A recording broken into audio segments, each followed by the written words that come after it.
PushToConnect Fittings. So what do I mean by PushToConnect Fittings? I mean that in order to attach a fitting to a tube, you simply push to connect. No crimping, no flaring, no brazing, no tightening, no swaging, and no chemicals. It couldn't be easier.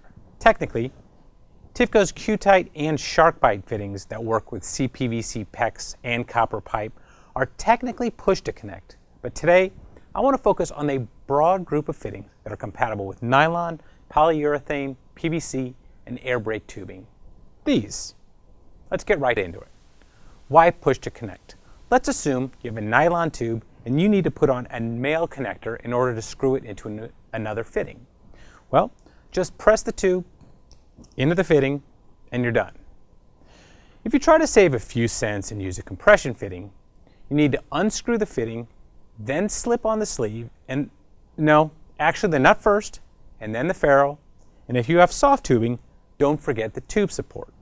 Then, slide everything down and hand tighten.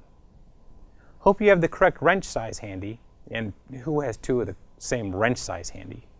Now, tighten the nut exactly another 1 1/4 revolutions. This all assumes you actually have enough room to get in there with those wrenches. Sure, that compression fitting may have been a lower price, but I could have connected at least 25 push-to-connect fittings in the time it took me to make one compression fitting.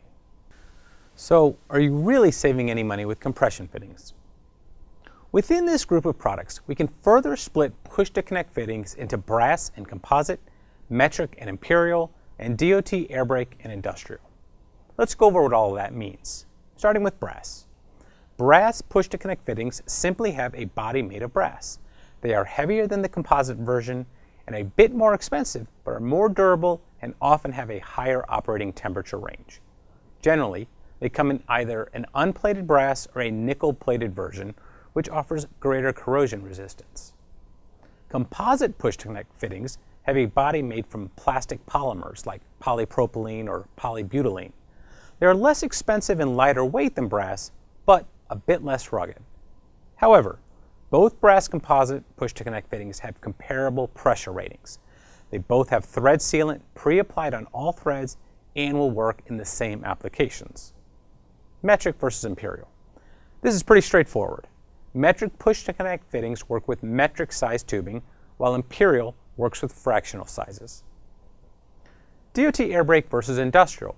This is a very important distinction. When you think of nylon tubing, you may immediately think of air brake tubing. And that's okay, but DOT approved nylon air brake tubing requires different fittings than you will find and use around a shop. But this is not a problem. TIFCO stocks a fairly equal number of DOT and industrial fittings. They have very similar characteristics, but the main difference is this ring inside the fitting. This is a tube support, and DOT regulations require it for every fitting in an air brake system. So very simple. If you see a ring like this, it's a DOT fitting, and if there's no ring, you can't use it on an over-the-road truck air brake system. Push-to-connect fittings are definitely the product to reach for when you need to connect tubing. They're fast, reliable, easily removable, economical, and quite simply, your best option. TIFCO stocks hundreds of individual shapes and sizes of push-to-connect fittings, along with nearly 50 pre-planned tray assortments. This means I don't have a single part number to give you today, but I feel confident in saying TIFCO not only stocks the exact fitting you need right now, but the entire range of fittings you're going to need in the future.